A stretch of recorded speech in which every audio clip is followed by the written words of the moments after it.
senhores, bom dia. Vamos dar continuidade ao evento desta manhã, agora com a mesa redonda. Antes, desejamos informá-los a respeito do seguinte.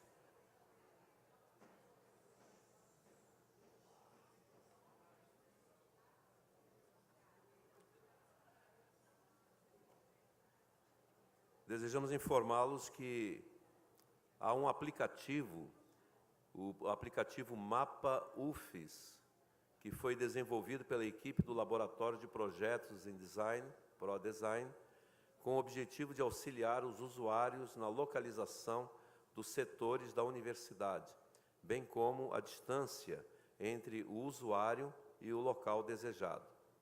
O aplicativo, inicialmente disponível para o campus de Goiabeiras, pode ser acessado por meio do seguinte endereço: mapa.ufes.br. Acreditamos que será muito útil, para todos, em especial na quinta-feira. Então, o aplicativo Mapa UFES, tem como objetivo facilitar ou auxiliar a todos os usuários na localização dos setores na universidade. Repetindo, o endereço é mapa.ufes.br.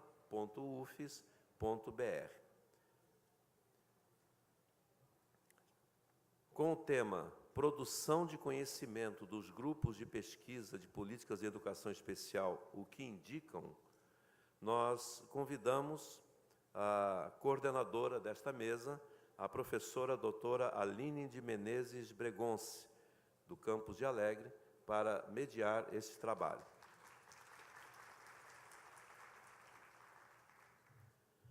E convidamos os professores Dr. José Geraldo Bueno, da PUC, São Paulo, e o professor Dr. Reginaldo Célio Sobrinho, da UFES.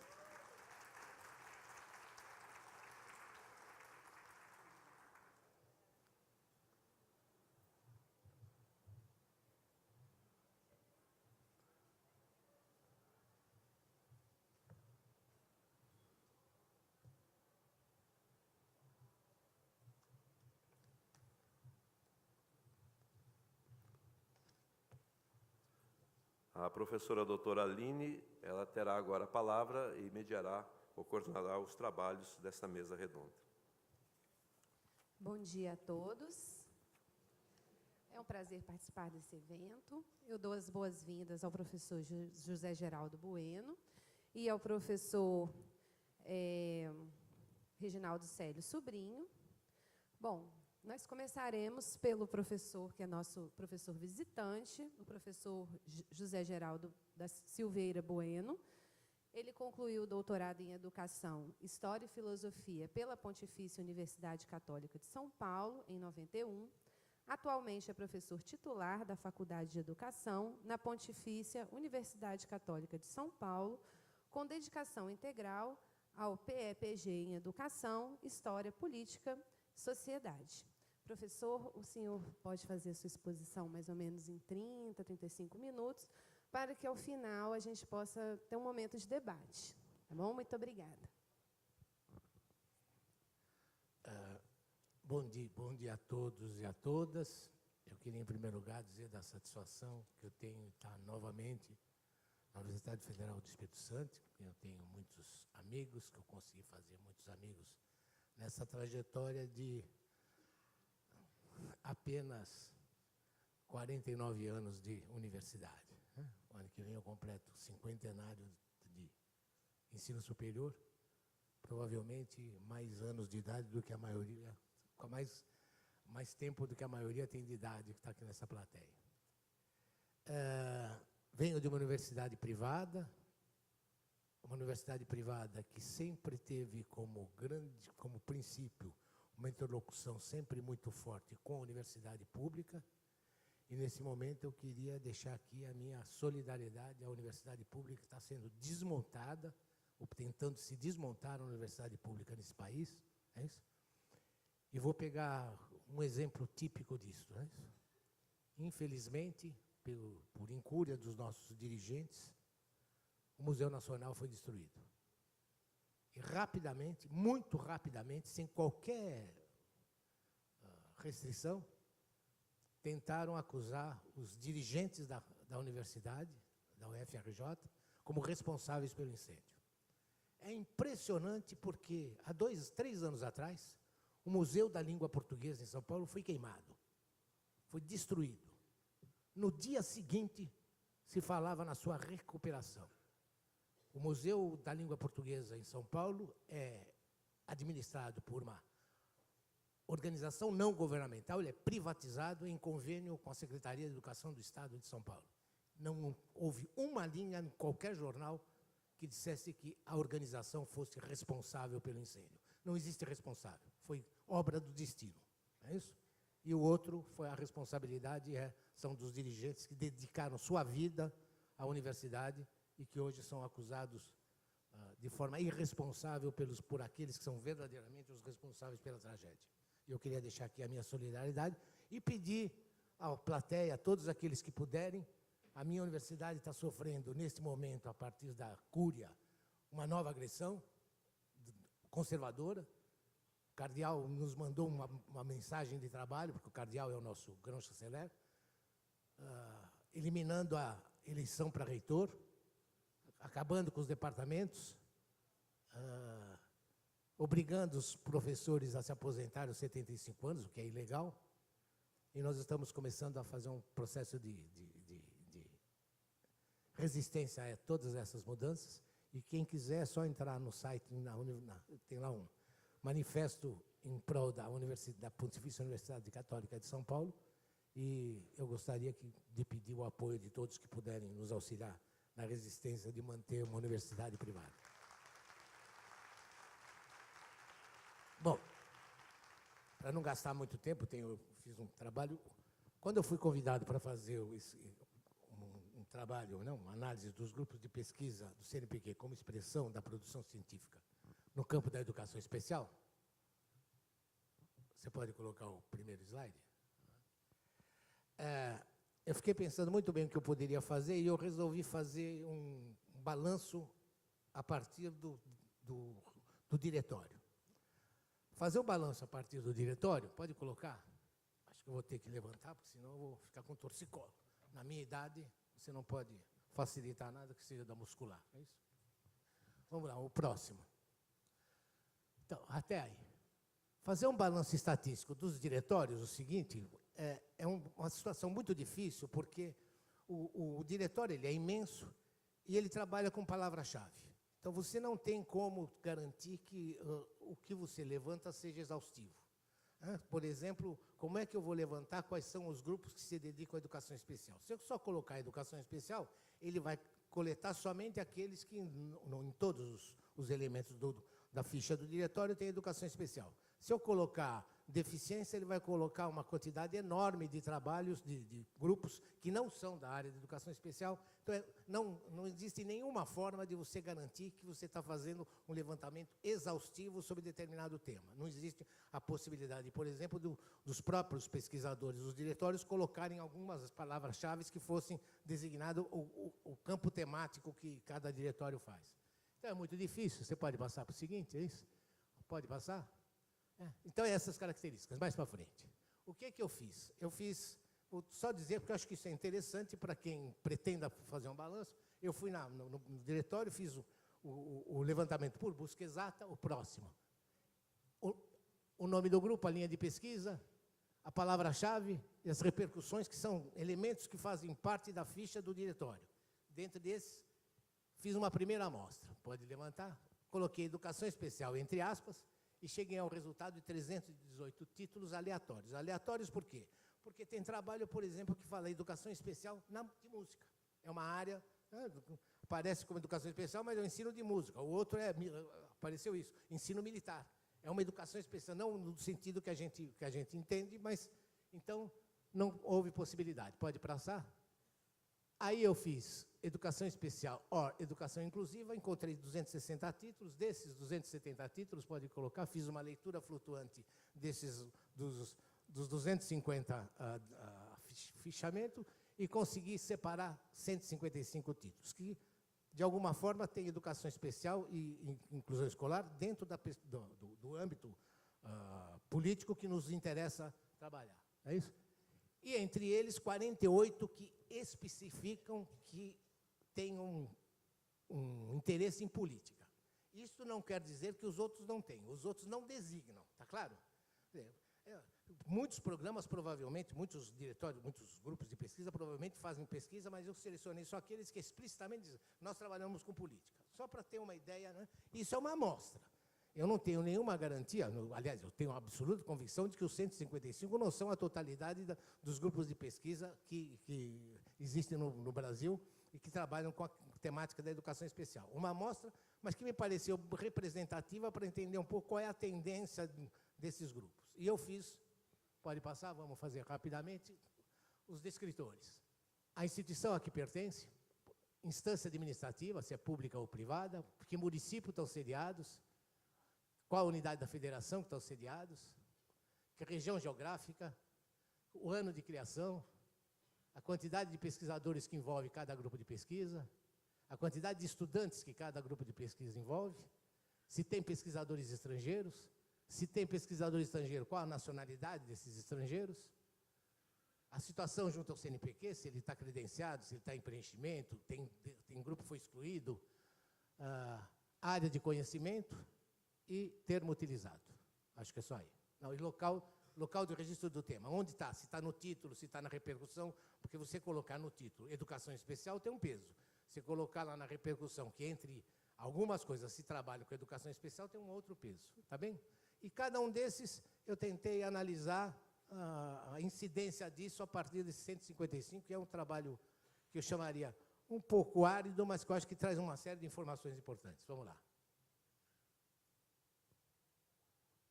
A distribuição por grupos de pesquisa por instituições de ensino superior.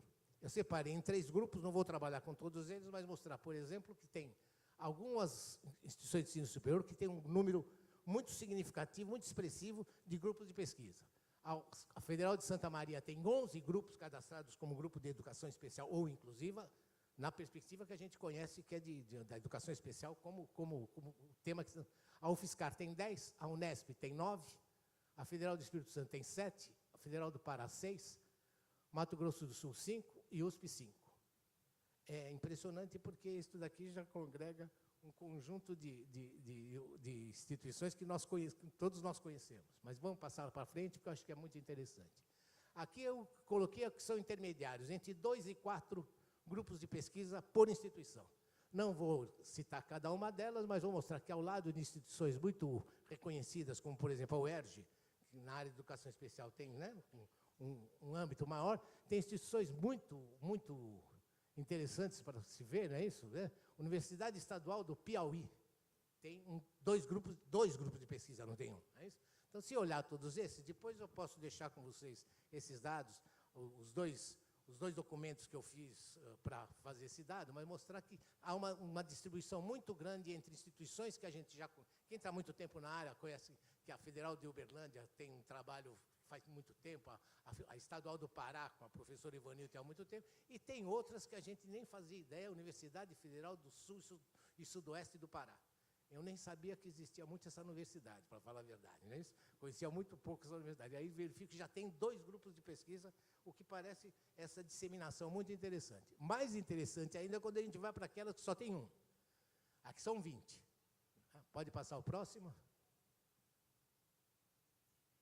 Aqui não deu para colocar todas no mesmo slide, porque vocês não conseguiriam chegar. Mas aqui nós temos uma relação de universidades que têm pelo menos um grupo de pesquisa.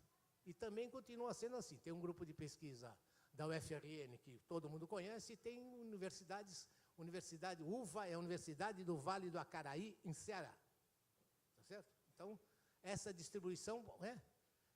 pode passar o seguinte, não vou passar por todos eles, mostrar que é só, se depois alguém quiser, os slides ficam à disposição, vocês podem fazer o que vocês quiserem com eles, que tem os dados de universidades também, algumas mais conhecidas e outras menos conhecidas, e que são essa distribuição. É isso? Se nós, fazendo isto, eu peguei aquelas universidades que têm aqui só os dados de aqueles que são os 48 que eu consegui identificar que tem como um dos focos centrais a pesquisa. Nós temos aqui uma inversão interessante. A UFS, que estava lá em terceiro lugar, passa a ser a primeira, que tem o maior número, 4 grupos que se designam como tendo como foco as políticas educacionais. Se repete um pouco as mesmas, né?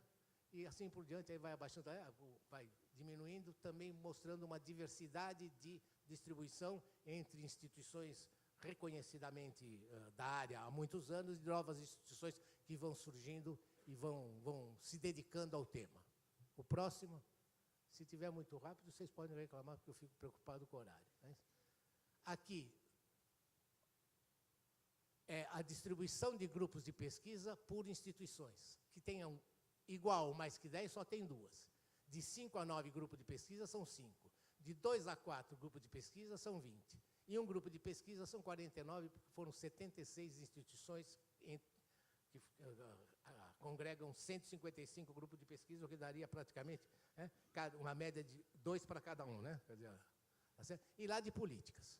De políticas nós não temos, os que nós temos são de 2 a 4, nós temos 19 instituições e um grupo de pesquisa, 29, para dar os 48. O próximo. A instância administrativa, só para mostrar a força da universidade pública, não é isso? No geral, são 89% são federal, estadual e municipal, com concentração maciça nas federais, não é isso? A privada com número muito reduzido, e lá em políticas a mesma coisa, né? Até mais forte, 95% das instituições são públicas, com um grande número de universidades federais, o que mostra que a pesquisa em educação especial está concentrada fundamentalmente nas públicas e fundamentalmente nas universidades federais, que estão sendo destruídas por essa política irresponsável do governo golpista. O próximo. Aqui por município. Acho que esse é um dado muito interessante, porque mostra que nem sempre o porte do município é o responsável pelo tamanho dos grupos de pesquisa, mas sim as universidades, não é isso? Vocês podem ver que São Paulo, que é, né, a megalópole, né? Estou falando, não é descritivo, né? 15 milhões de habitantes, né? Ela tem 7 grupos de pesquisa, enquanto que São Luís, que é uma cidade muito menor, tem 6 grupos de pesquisa.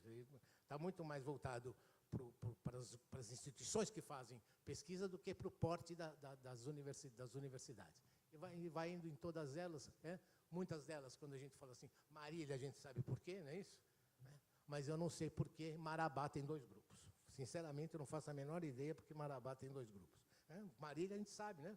A Unesp de Marília, a tradição que tem, algumas, Corumbá, a gente sabe, tem lá a professora Mônica Cassaro, então deve ser, né, ligada a ela, mas alguns desses municípios são muito interessantes, a gente, inclusive, pensar um pouco mais, pesquisar um pouco mais sobre isso. O próximo. Aqui de política, também aparece um conjunto de municípios que vale a pena a gente também pensar sobre isso, né? É interessante, né? Santa Maria e Vitória estão sempre na frente, porque e São Carlos, porque são 3 instituições que têm uma tradição, larga tradição de pesquisa, tá bem? Congregando um número enorme, né? Por exemplo, na minha universidade, que eu saiba, tem 3 pesquisadores separados que nunca se unem, que fazem pesquisa em educação especial, né? Enquanto que nesse centro você tem um movimento coletivo muito mais forte. O próximo. Aqui, por unidade de federação, acho que é interessante para a gente verificar isso, para dizer o seguinte, unidade de federação e município. O que esse slide está mostrando, em primeiro lugar, é o percentual que cada um desses estados tem em relação ao total, mas mais do que isso, não é isso? O importante é verificar a média. O que eu estou dizendo com isso? O Espírito Santo tem 10 grupos, só tem 2 IES, a UFS e a IFES, que pesquisa em educação especial, o Instituto Federal e a Universidade Federal, né, que reúne 10 grupos. O que dá uma média de 5, daria uma média de 5 grupos por instituição, é isso? Aí, quando você vai para São Paulo, São Paulo tem uma média de 2,5. Se nós pegarmos um número bruto, São Paulo tem 35 grupos de pesquisa, que é muito mais do que 10. mas está distribuído de forma muito mais disseminada. Isso mostra a importância que instituições como a UFES e a IFES têm no Estado e a distribuição, que também não tem outro jeito, não é? Cara, que não estou fazendo crítica nem aqui nem ali, né? Mas de mostrar que em São Paulo isso é muito mais diversificado por várias cidades, por várias instituições, mas fica sempre essa aura de que o Sudeste e São Paulo é que carregam a pesquisa. Não é verdade, né? O que carregam a pesquisa são determinados grupos. Se você pegar, por exemplo, a média do Centro-Oeste, dá uma média lá no final, 14 grupos de pesquisa, 7 IES, dá uma média de dois grupos de pesquisa por instituição. Você vai para São Paulo, é 2,4. É muito pouca diferença de distribuição. Quando a gente fala em concentração mais no Sudeste ou mais em São Paulo, está relacionado com o número. Se eu tenho um número maior de programas de pós-graduação e de grupos de pesquisa, é óbvio que eu devo ter uma possibilidade de incidência maior. Está claro? Não está muito obscuro. Não, vamos para frente. Próximo. É aqui de política, é isso? Que é a mesma coisa. Aqui eu não fiz a média, mas a gente vai verificando que São Paulo tem maior número de grupos de pesquisa, mas lá pelo outro tem um maior número de pesquisa distribuído por várias instituições de ensino superior, enquanto que em outras ela é muito mais menos distribuída, não é isso? Então tem essa distribuição por unidade da federação. Tá bem, vamos passar para o próximo. Por região geográfica, né? Geral e política, que é isto. Fica mais claro aquela concentração que estava naquele slide, aqui para mostrar mais claro, né? O Sudeste tem 2,44 de média entre distribuição dos grupos de pesquisa pelas instituições, o Centro-Oeste tem 2. Né? Então, para também, né, ficar com essa visão de que o Sudeste é o que está mais desenvolvido, nem sempre é isto. Vamos para o próximo. Esse é um dado interessante. Né? Data para o grupo de criação. Durante algum tempo, eu vou até fazer isso, eu fazia muita crítica de que a gente era muito influenciado pelas políticas, né, na pesquisa, que a gente... Né? Depois que eu comecei a me aprofundar um pouco mais na referência teórica que hoje eu mais uso para trabalhar com a questão da educação especial e desigualdade social, que é o Bourdieu, eu consegui entender que ele diz assim, como é? Quanto mais o grupo de pesquisa está inserido na sociedade, mais ele tem influência, não tem como. Né? O físico tem, claro que tem influência política, mas tem muito menos. A brincadeira é o seguinte, o sol não vai mudar de lugar porque o físico está estudando, mas a sociedade muda. Então, é óbvio que há uma influência. Não é isso? Por que eu estou dizendo isso? Porque é interessante verificar que um dos motivos porque cresce muito os grupos de pesquisa é porque também cresceu muito o número de programas de pós-graduação nesse período. Mas não é só por isso. Né? No primeiro momento, que vai de 85 a 2001, você vai verificando que a média está entre 1 e 2. Né? Então, tem um grupo de pesquisa, tem muito pouco de política, né? de geral, ensino geral. Depois, um segundo período que vai entre 3 e 9, que é um período intermediário, claro, um crescimento, uma média anual, no primeiro momento, de 1,8 grupo de pesquisa, né, criação de 1,8 por ano, depois 4,4, e quando chega em 2009, que é interessante, porque logo em seguida, o ano seguinte, da nova política, há um crescimento muito significativo, com uma média anual de 10 grupos de pesquisa criados por ano. Né? Então, óbvio que esta política acabou influindo a pesquisa. Eu, antigamente, ia fazer crítica. Não, é isso mesmo. Né? Se esta política é uma política que está se disseminando, que é, né? Uma coisa é você investigar uma população de 90 mil, outra coisa é você ter interesse numa população de 1 milhão, que é isso que nós temos hoje. Né? Muito bem. Eu acho que o próximo é de política. Próximo? É, isso, não é isso? Que seguem mais ou menos o mesmo padrão. Isso não faz muita diferença. Né? A única coisa que não cresce tanto, né, no último período, que a média anual é de 3, esclarecendo que este é um dado que ele precisa ser analisado com parcimônia, porque, na realidade, tem muito grupo de pesquisa que não escreveu a palavra pesquisa no seu grupo, mas que, efetivamente, eu acho que não deve ter um programa que, não, de alguma forma, não investigue alguma questão da política, mas não tem como foco central. Vamos lá. Ou, pelo menos, explícito. Número de pesquisadores por grupo de pesquisa. Né? Então, você tem assim, o grupo de pesquisa que congregam 4 pesquisadores são 19 grupos. E assim nós vamos andando. 3 pesquisadores, 16 grupos. 8 pesquisadores, 14 grupos. Isto me mostra o quê? Por exemplo, existe um grupo de pesquisa que congrega 55 pesquisadores. Eu não sei se isso é bom ou é ruim. Eu não estou dizendo nada disso. Eu preciso... estou dizendo, interessante a diversidade. Enquanto que você tem 8 grupos que tem um pesquisador, você tem um grupo que tem 55, um que tem 31. Então, claro, quanto maior o número de pesquisadores, menor o número de grupos de pesquisas que congregam isso. Mas, de qualquer jeito, mostrar que é uma diversidade muito grande, e eu não faço a menor ideia se isto é positivo ou não é, se isto se funciona ou não funciona. Tem grupo de pesquisa que eu... Não chamar de grupo de pesquisa. Tem núcleos de pesquisa que tem 3 pesquisadores que eu conheço que não se conversam. É isso? Então, normalmente os grupos de pesquisa não têm isso. Eles são mais... Né? Porque você fala assim, tem 3 pesquisadores de educação especial na Universidade X. Nem sempre eles têm um conjunto. Quando fala que tem um grupo de pesquisa, se eles não se conversam, normalmente a instituição tem 3 grupos de pesquisa. E ali nos grupos de política, não é isso? 3 grupos de pesquisa tem 4 alunos, está concentrado, né? E um dos grupos de política tem 55 alunos. É isso. O próximo. Pesquisadores estrangeiros. Eu acho que isso é um dado que a gente precisa nos preocupar, porque, eu vou dizer pelo meu grupo de pesquisa, nós temos contato estreito com alguns pesquisadores. Nós não colocamos falta informação. Eu tenho a impressão que não se informa. Primeiro porque eu acho que o CNPq mudou isso e não sei se explicou para vocês. Esse dado não tinha quando eu fiz o meu grupo de pesquisa. Hoje, se você entrar, tem, que você pode colocar pesquisador estrangeiro, você pode colocar, tem uma série de dados que não faziam do grupo original, como a gente acaba não mexendo sempre nele, né? Mas mostrar assim, olha, 86% não designam que existe grupo de pesquisa nenhum. Pesquisador estrangeiro nenhum, não é isso? 14 tem, né? São apenas 14, 18, 21 grupos de pesquisa que designam que tem contato, tem... Né? Se não, obrigatoriamente, você precisa ter convênio, você precisa mostrar que você tem um trabalho de interlocução.